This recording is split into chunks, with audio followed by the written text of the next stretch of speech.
Good morning, students. Welcome to Next Level Exams. It's the third day.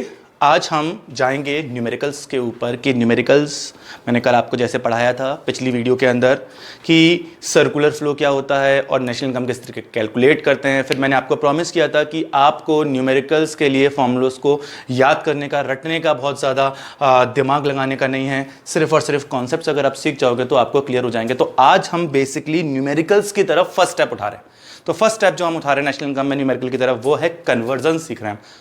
आप लोग जब आगे पढ़ोगे तो आप लोग देखोगे कि आपको जीडीपी एमपी, एनडीपीएफसी, एनएनपीएफसी, एनडीपीएमपी, जीएनपीएफसी, ये सब चीजें, बहुत सारी इनकम्स हैं, इनमें कन्वर्जन करने के लिए आएगा। जब तक आपको कन्वर्जन नहीं आएगा तब तक आप आगे नहीं बढ़ोगे। तो कन्वर्जन से पहले ये तो जान लो ये होते क्या है।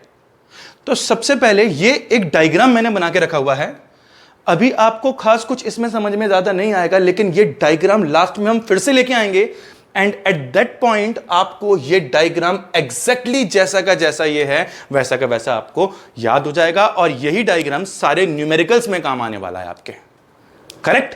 तो हम शुरू करते हैं। पहले आपको थोड़ा सा इंट्रोडक्शन दे देते हैं एग्जाम्पल शुरू करने से पहले। जब भी आप यहां पे देखोगे जीडीपी एमपी या एनडीपीएफसी वगैरह देखोगे तो यहां पे आप देखना फर्स्ट वर्ड जी या एन है। जी या एन, या तो जी या तो एन। तो जी का मतलब होता है ग्रॉस इनकम, एन का मतलब होता है नेट इनकम। अभी आप आगे पढ़ोगे ग्रॉस और नेट इनकम क्या होती है, ठीक है। नेक्स्ट आप जब सेकंड वर्ड के ऊपर जाओगे तो या तो डी है या तो एन है। डी का मतलब होता है डोमेस्टिक इनकम और एन का मतलब होता है नेशनल इनकम। डोमेस्टिक इंडिया की इनकम, नेशनल इंडियंस की इनकम, ये अपन पढ़ेंगे अभी। थर्ड वर्ड अगर आप देखोगे तो पी है और पी का मतलब होता है प्रोडक्ट या इनकम, या न्यूट्रल है। देन लास्ट पॉइंट अगर आप देखें तो या तो एमपी लिखा है या एफसी, एमपीएफसी। एमपी का मतलब होता है मार्केट प्राइस। क्या? Market price. जैसे मेरे को इनकम मिली बच्चों से 10 लाख रुपए, मार्केट प्राइस इनकम है, लेकिन टैक्स वगैरह काटने के बाद, फर्म्स को जो टैक्स वगैरह देना पड़ता है वो काटने के बाद मेरे हाथ में सिर्फ 9 लाख रुपए आए। तो ये बच के जो एम्प्लॉइज को पैसे मिले हैं इसको बोलते हैं इनकम एट फैक्ट।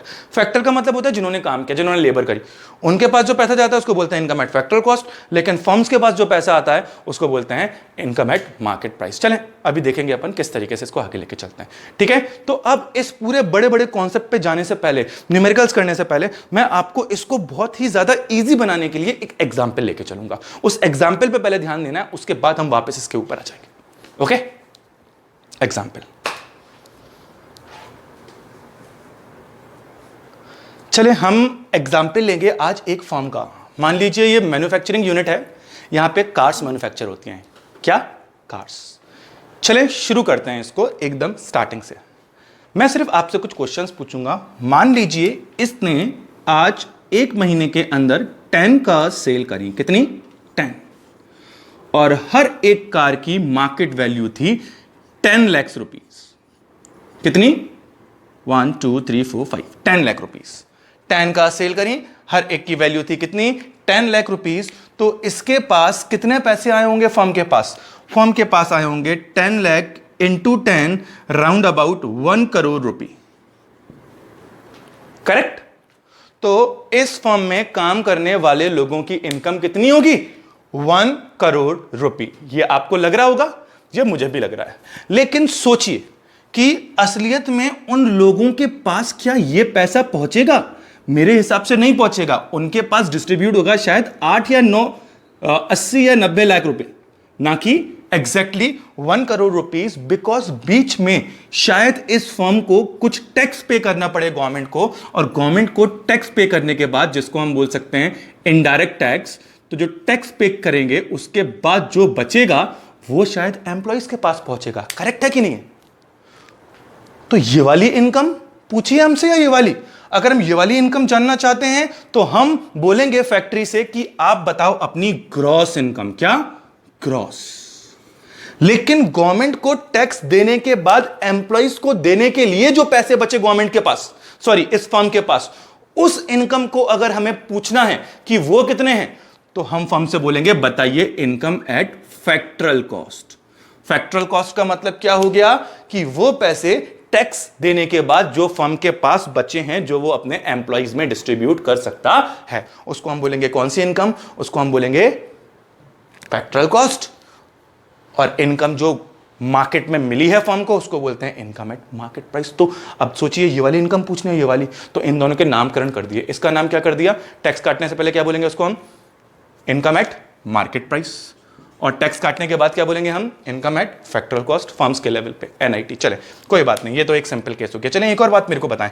मान लीजिए इस फर्म के पास, फिर से ये भूल जाइए ऊपर वाला एग्जाम्पल, फिर से देख लेते हैं। एक काम करते हैं, इसको रब कर देते हैं ताकि आपको अच्छे समझ में आए। चले इसको ऐसे रब कर दिया अपन ने। चले अब मैं फिर से पूछता हूं, ये 1 करोड़ रुपीज इसकी इनकम हुई, ठीक है, 100 कार बेची इसने, 1 करोड़ रुपीज इसकी इनकम हुई। तो एक बात बताइए, जैसे मैं अगर बैच लगा रहा हूं तो बैच लगाते वक्त फर्नीचर खरीदता हूँ, है ना, जब मैं फिजिकली पढ़ाता हूं तो वहां पे फर्नीचर, एसी और सब कुछ रूम में डेकोरेट करना पड़ता होगा, बोर्ड, मार्कर्स। उसमें मान लीजिए मैंने 1 लाख रुपए खर्च कर दिए एक साल में।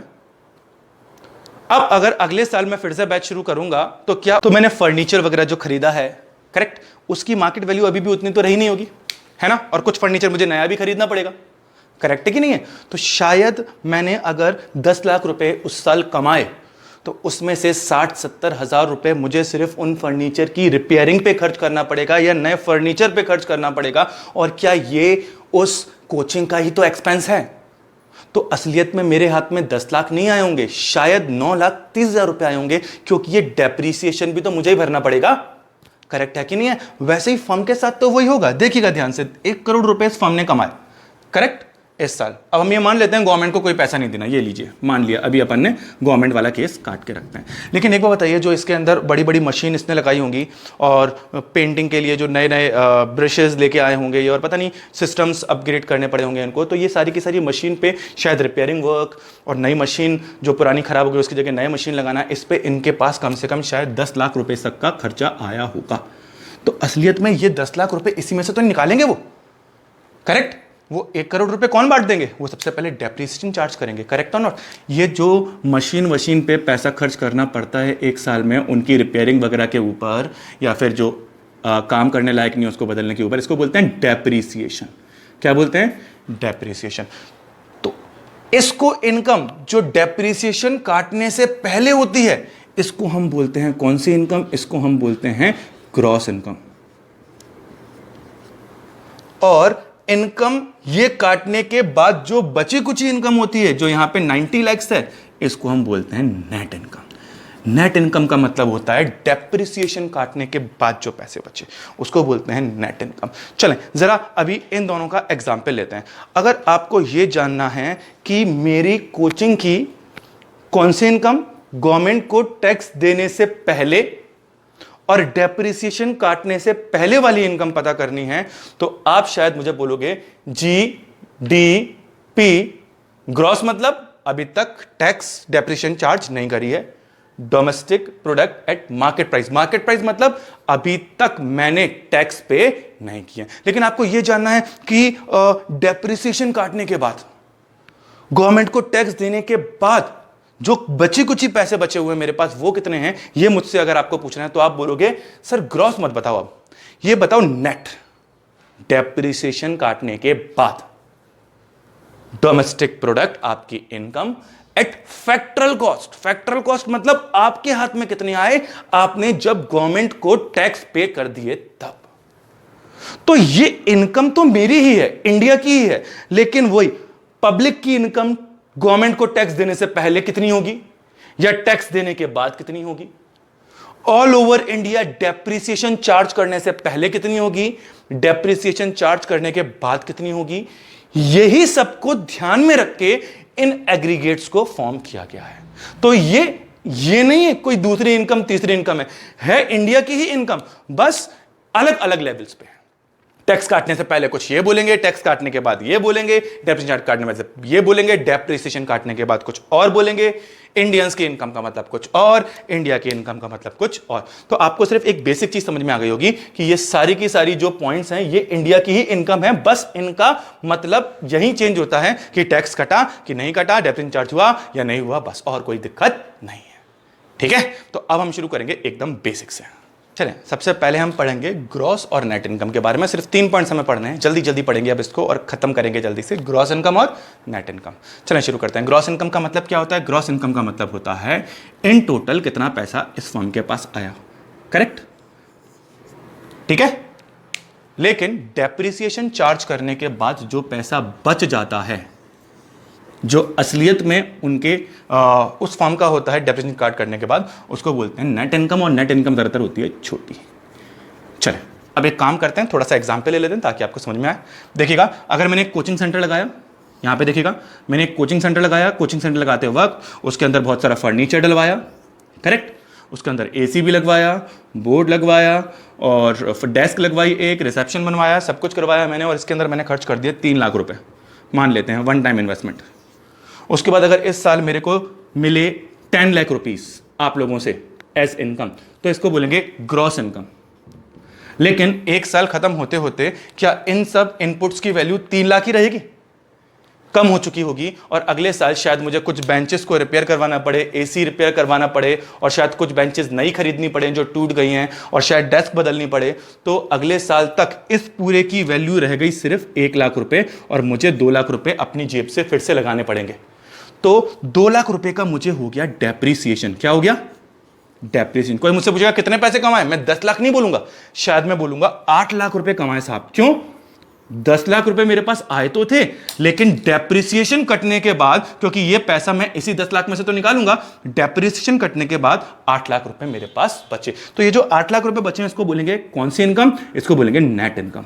तो कोई आपसे बोले ग्रॉस इनकम और नेट इनकम में क्या अंतर है, तो आप बोलोगे ग्रॉस इनकम का मतलब होता है डेप्रिसिएशन काटने से पहले वाली इनकम, और नेट इनकम का मतलब होता है डेप्रिसिएशन काटने के बाद वाली इनकम। जैसे मेरे साथ ये हो रहा है, वैसे ही ऑल इंडिया लेवल पे भी शायद यही होता होगा, और वहां पे इसको हम डेप्रिसिएशन ना बोल के बोलते हैं करंट रिप्लेसमेंट कॉस्ट। क्या बोलते हैं?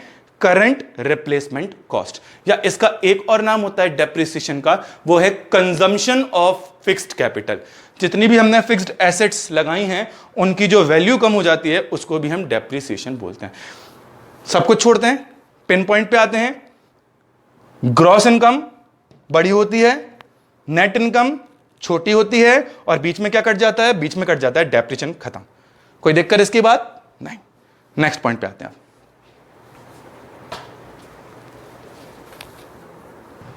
एक एग्जांपल लेते हैं जल्दी से।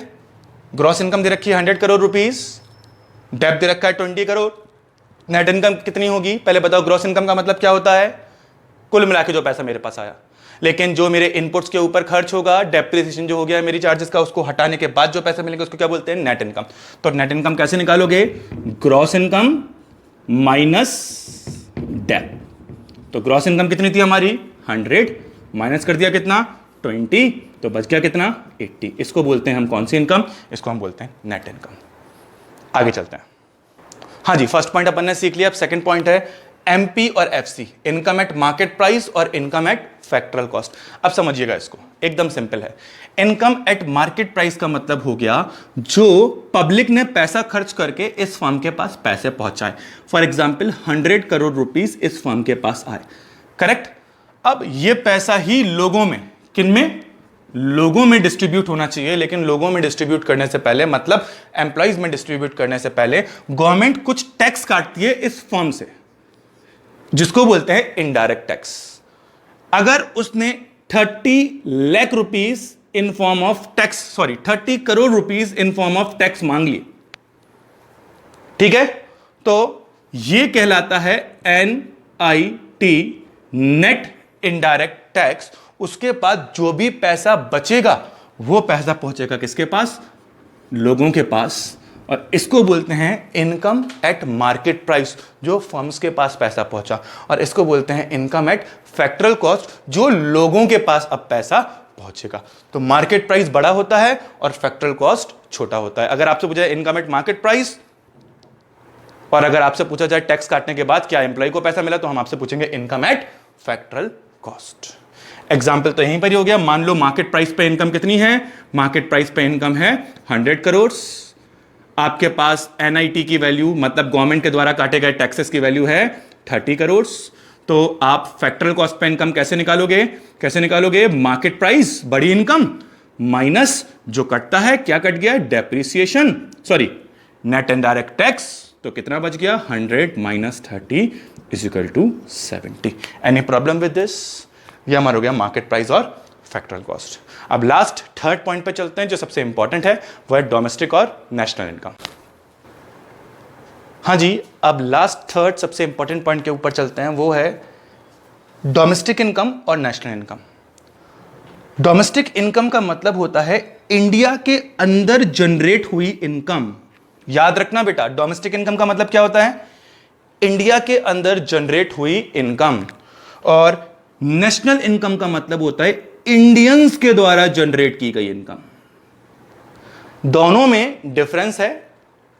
इंडिया के नॉर्मल रेसिडेंट्स के द्वारा कमाई गई इनकम कहलाती है नेशनल इनकम, और इंडिया की बाउंड्री लाइन के अंदर रह रहे लोगों के द्वारा, आज चाहे वो इंडियंस हों चाहे वो इंडिया के नॉर्मल रेसिडेंट्स ना हो, जो इनकम होती है वो है डोमेस्टिक इनकम। अब समझिएगा दोनों में अंतर क्या है। ये इंडिया है मान लीजिए, और इंडिया के अंदर आप ये जो पोर्शन देख रहे हैं लाइन से, ये इंडियंस हैं, और ये जो क्रॉस देख रहे हैं ये इंडियंस नहीं है, ये दूसरे देश के हैं जो एट प्रेजेंट इंडिया में अवेलेबल है। अब देखिएगा ध्यान से, अगर हमें इंडिया की इनकम निकालनी है तो इसको हम बोलेंगे डोमेस्टिक इनकम, इंडिया के अंदर जितने भी लोग हैं। लेकिन जब नेशनल इनकम निकालनी है तो हमें क्या करना पड़ेगा? इंडियंस की इनकम कैलकुलेट करनी है। तो एक बात बताओ, क्या ये इंडियंस हैं? नहीं।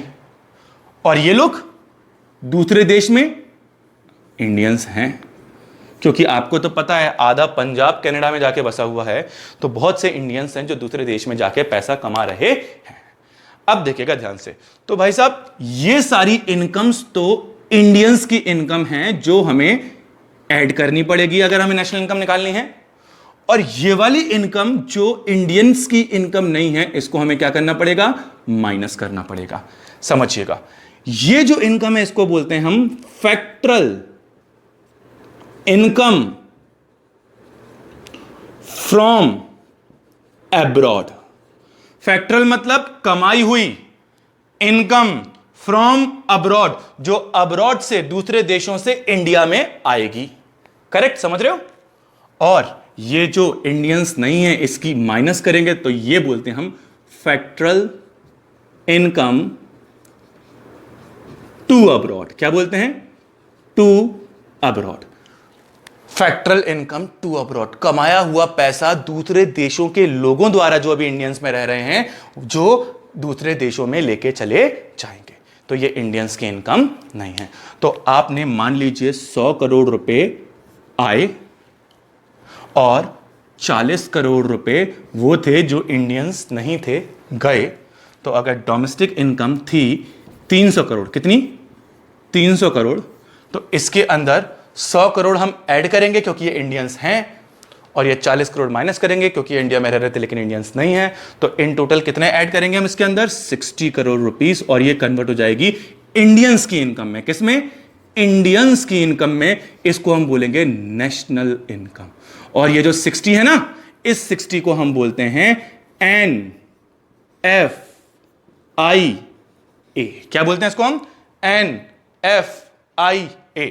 एन का मतलब net factor income from abroad. Net factor income from abroad. तो याद रखिएगा एकदम सिंपल, डोमेस्टिक और नेशनल के बीच में क्या आता है? NFIA। कुल मिला के दूसरे देशों से इंडियंस जो दूसरे देशों में रह रहे हैं उनके द्वारा कमाई गए पैसे, उसको ऐड करना पड़ता है। कैसे निकाला NFIA को? फैक्टरल इनकम फ्रॉम अब्रॉड, ये तो अपना पैसा है, प्लस किया, माइनस फैक्टरल इनकम टू अब्रॉड, तो इसको हमने माइनस कर दिया। ये आया, ये गया, तो NFIA कैसे निकाला? NFIA अपन ने निकाला फ्रॉम को ऐड किया और टू को माइनस किया, और जो भी आया उसको बोलते हैं नेट। नेट का मतलब in total factor income from abroad. तो ठीक है, ये था हमारा नेशनल और डोमेस्टिक का। बीच में क्या आ गया? हमारे बीच में आया हमारे पास NFIA।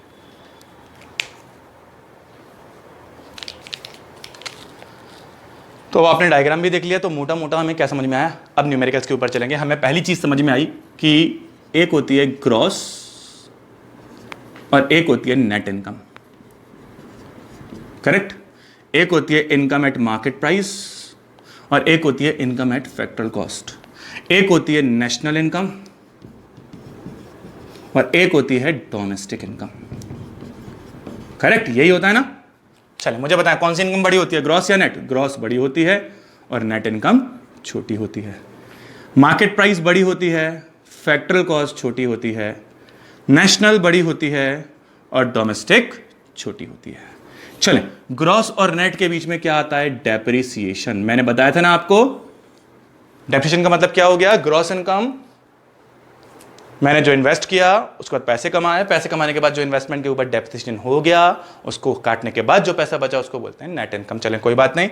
मार्केट प्राइस और फैक्टर कॉस्ट, ये वो इनकम है जो फैक्ट्री के पास आई और ये वो इनकम है जो लोगों के पास पहुंची, बीच में गवर्नमेंट ने पैसे काट लिए, इसको हम बोलते हैं NIT, नेट इनडायरेक्ट टैक्स।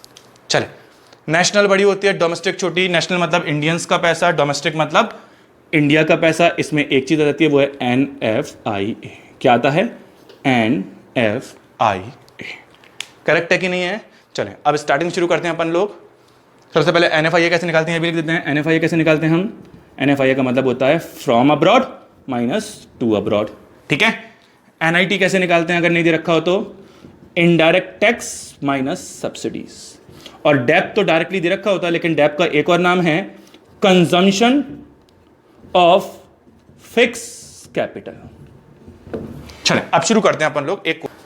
हाँ जी, तो अब जो मैंने एकदम स्टार्टिंग में बोला था कि ये जो आपका डायग्राम है इसको दिमाग में फीड कर लो, ये फिर से काम आएगा। तो अभी जब हम पूरा समझ चुके हैं तो मैं फिर से आपको ये डायग्राम का इंपॉर्टेंस बताता हूं। सबसे पहले जब आपको GDP, NDP ये सब कुछ दे रखे हों तो सबसे पहले ये समझो कि ये जो G या N लिखा है इसका मतलब होता है ग्रॉस इनकम या नेट इनकम। ये तो आपको क्लियर हो गया होगा। दूसरे नंबर पे या तो D होगा या N, तो D का मतलब डोमेस्टिक इनकम और N का मतलब नेशनल इनकम होता है। P को इग्नोर करना है, P का मतलब होता है प्रोडक्ट या इनकम, जो भी आप बोलना चाहें। MP और FC, MP का मतलब मार्केट प्राइस के बाद फैक्ट्री को जो पैसा मिला, और FC का मतलब होता है उस फैक्ट्री में काम करने वाले एम्प्लॉइज को जो पैसा मिला। ये सब कुछ अपन देख चुके हैं। तो यहां हमें एक बात समझ में आई, सिंपल, ग्रॉस इनकम बड़ी होती है, ज्यादातर टाइम पे नेट छोटी होती है, क्योंकि बीच में से एक चीज कट जाती है, वो क्या है? टैप। तो आपको याद रखना है, ग्रॉस इनकम बड़ी, नेट इनकम छोटी। उसके बाद डोमेस्टिक और नेशनल, ज्यादातर टाइम पे डोमेस्टिक छोटी होती है और नेशनल बड़ी, क्योंकि नेशनल में बाहर बैठे इंडियंस की इनकम भी ऐड हो जाती है। ठीक है। उसके बाद थर्ड, मार्केट प्राइस और फैक्टरल कॉस्ट। तो यहां पे बड़ी इनकम कौन सी होती है? ज्यादातर केसेस में मार्केट प्राइस, और छोटी कौन सी होती है? फैक्टरल कॉस्ट। क्योंकि मार्केट प्राइस जो होती है वो फैक्ट्री को मिलने वाला पैसा है, और फैक्टरल कॉस्ट पे जो इनकम है वो एम्प्लॉयज को मिलने वाला पैसा है, और फैक्ट्री से एम्प्लॉयज तक जाने से पहले गवर्नमेंट टैक्सेस, इनडायरेक्ट टैक्स उस फर्म से वसूलती है। कभी कभार सब्सिडीज दे देती है, लेकिन ज्यादातर पैसे वसूलती है। तो इसको हम बोलते हैं मार्केट प्राइस और फैक्टरल कॉस्ट। तो ये एक डायग्राम में अगर आप देखें, इस एक डायग्राम में आपको, अगर इसकी आप एक स्क्रीनशॉट ले लें, तो इस एक डायग्राम में आपको ये पूरे कॉन्सेप्ट्स जो हैं, जब भी आप न्यूमेरिकल्स लगाओगे तो सब कुछ अपने आप क्लियर हो जाएगा। अब एक चीज आपसे मैं पूछता हूं, ग्रॉस और नेट के बीच में भी मैंने बोला था क्या आता है? डेप्रिसिएशन। करेक्ट। डोमेस्टिक और नेशनल के बीच में क्या आता है? NFIA, net factor income from abroad. Market price और फैक्टर कॉस्ट के बीच में क्या आता है? अपन ने अभी हल पढ़ा, इसके बीच में आता है NIT। अब न्यूमेरिकल्स के ऊपर चलेंगे अपन, है ना? कुछ प्रैक्टिस के लिए आपको न्यूमेरिकल्स देंगे, तो ये चीज आप ध्यान में रखिएगा। अब आगे लेके चलो एक क्वेश्चन के साथ। तो न्यूमेरिकल ये रहा हमारे पास, फॉर एग्जांपल दे रखा है GDP MP 400 crore, dep 20, NFIA 40 और NIT 10। ठीक है। अब हमें निकालना है NNPFC। मैं क्वेश्चन करने से पहले आपसे यह पूछना चाहूंगा, ये क्वेश्चन पूछ क्या रहा है? तो क्वेश्चन ने आपको क्या दे रखा है? ग्रॉस मतलब टैक्स काटने से पहले इंडिया की इनकम। डोमेस्टिक मतलब दूसरे देश वालों की नहीं, सिर्फ इंडिया में रहने वाले लोगों की इनकम। ठीक है। दूसरे देश में जो इंडियंस रह रहे हैं उनकी इनकम ऐड नहीं करी अभी अपन ने।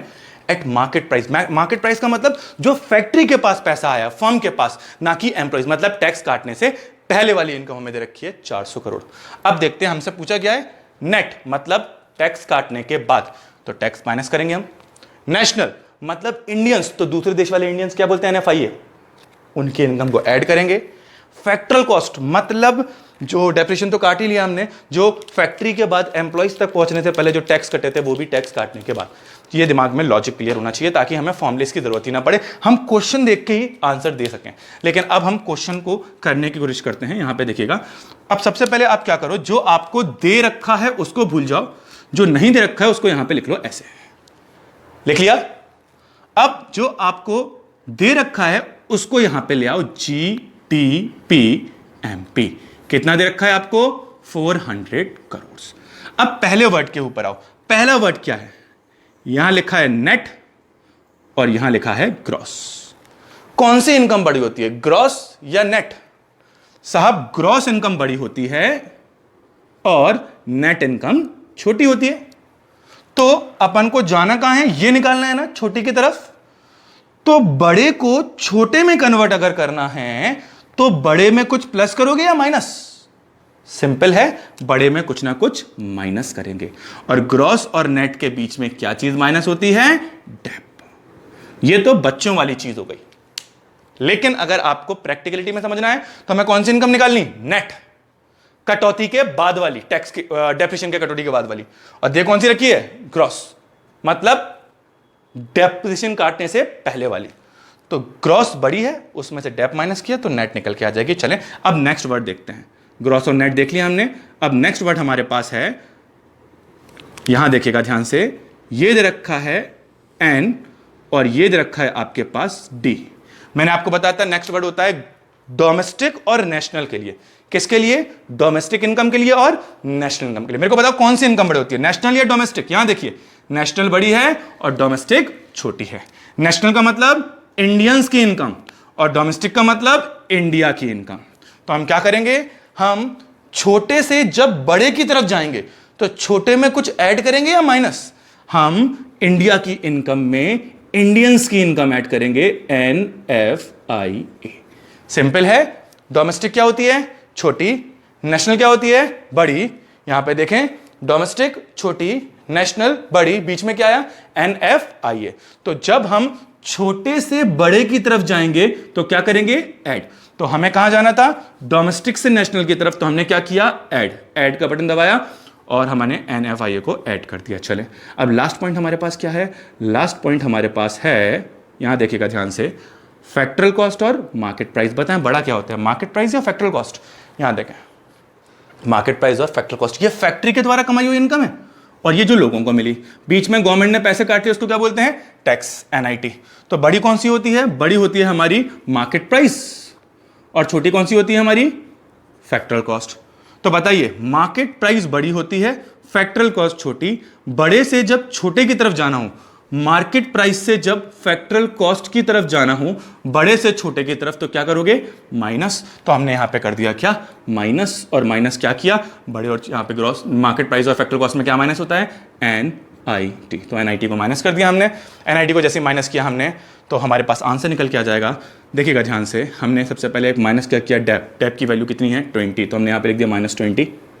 उसके बाद क्या किया हमने, प्लस NFIA की वैल्यू है 40, तो 40, NIT की वैल्यू है 10 और हमारे पास आंसर आ गया 410 करोड़। ये कन्वर्जन है, आपको एक इनकम से दूसरी इनकम में कन्वर्ट करने में हेल्प करता है। अब एक काम करते हैं, अपन सिंपली ये समझते हैं, बिना न्यूमेरिकल्स को करे हुए ऐसे ही जानने की कोशिश करते हैं किस तरीके से हमने आंसर निकाला। ठीक है, कट।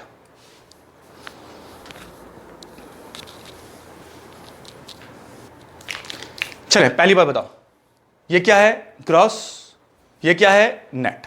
यहां पे मैं लिख लेता हूं, ये हमें दे रखी है और ये निकालनी है। सबसे पहले ये सीखो होती क्या है। ये कौन सी इनकम है, पहला वर्ड ग्रॉस, यहां क्या है, नेट। ग्रॉस का मतलब कुल मैंने कितना कमाया और नेट का मतलब डेप्रिसिएशन चार्ज करने के बाद कितना बचा। तो पहले तो ये दिमाग में आइडिया बनाओ कि क्या चल रहा है, फॉर्मूले पे जाने की जरूरत नहीं। दूसरा वर्ड है डोमेस्टिक और नेशनल। डोमेस्टिक का मतलब क्या है, इंडिया के अंदर लोगों ने कितना कमाया, और नेशनल का मतलब क्या है, इंडियंस की इनकम, मतलब इंडिया में रहने वाले दूसरे देशों की इनकम माइनस और दूसरे देश वाले इंडिया की income plus. Market price, factor cost.